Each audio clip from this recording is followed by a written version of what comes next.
Birdy's Lost and Found. Hello, this is Richard, and I'm here with another story in our series about a crow called Birdy and a boy called Jake. As you may know by now, Birdy and Jake have some long and lively conversations, but not everyone knows that Birdy can talk. Jake stopped chucking up in time for the weekend. He still looked a little pale, but he was more or less fine. Mum said that they should go to the park to get some fresh air. They took a ball and kicked it around. Jake's sister Elle scored a goal against Dad. Then Jake scored 2 more. The 4th time that Jake came in for a shot, Dad was determined to save the ball. He took a dive towards the coat that they were using as a goalpost and landed with a heavy thud. Oomph! Dad had bruised and winded himself and had had enough of football for one weekend. But they had only been out for half an hour, and Mum had told them to take a big walk because Jake had been in his room for most of the week. "Let's get a boat, can we, please?" asked Jake. It was only a tiny lake, but it was fun to hire rowing boats and pretend to be pirates. Dad rowed and Jake shouted, "Get ready to be boarded!" at Elle, who was in her own boat. At last they went back to the car park, but Dad could not find his car keys. This was not entirely unexpected. Usually after searching all his pockets 3 or 4 times, he found them. Not this time, though. They were definitely not on him. "Bother, they must have fallen out when I dived for the ball," he said. They went back and searched the grass for the keys, but no luck. Then they returned to the boathouse and asked if anyone had handed in any keys. No luck. "Oh, double bother," said Dad. "They must have fallen out when you were rocking the boat, Jake." So Dad called Mum to say that they were going to be late. He half hoped that she would offer to bring the spare keys, but she didn't, so they walked home. Over lunch, Mum said how typical it was that Dad had lost the keys. Dad felt it was unfair to say it was typical of him, because he normally just mislaid them. And it wasn't his fault that Jake had been rocking the boat so much. "Who's in charge, you or Jake?" asked Mum. "Jake!" said Jake, and they all laughed. Afterwards, Jake went into the garden to see if Birdy was around. As it happened, Birdy was somewhere else.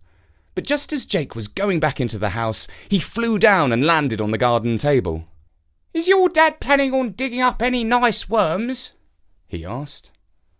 "No, he's in a bad mood because he lost his car keys," said Jake.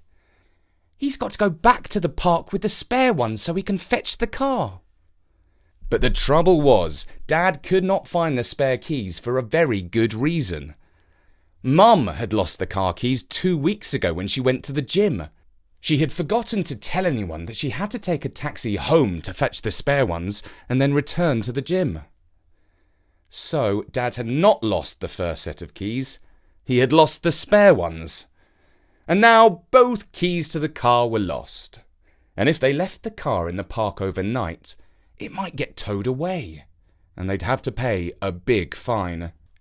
Jake could hear Mum and Dad having a row about this. They were in the bedroom, but their voices were loud enough to hear out in the garden. "Sounds like they're blaming each other," said the crow. "It's the usual thing," said Jake. "Well, let's see if I can help," said the crow, and he flew off. Jake went to his room to draw pirate ships. After a little while, he heard a tapping at the window. He got up and saw Birdy. He was holding something in his beak. "Oh, are those the car keys?" asked Jake. Birdy dropped the keys through the window onto the floor by the bed. He said, "Well, they're keys to somebody's Ford. I found them in a puddle near the boating shed." "They're probably ours. I'll tell Dad. Oh, by the way, thanks. You're an amazing bird." "I know," said Birdy. Jake knocked on the bathroom door. Dad was inside having a bath, which was what he usually did when he wanted to soothe his nerves. "What is it?" he said from within. Birdy found the car keys for us, said Jake. Is that so? Said Dad.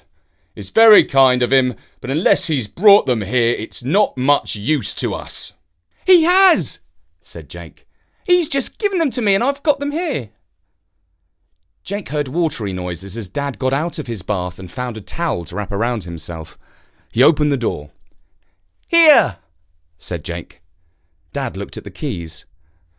That's amazing, he said, and then he thought, hey, you didn't have them all along, did you?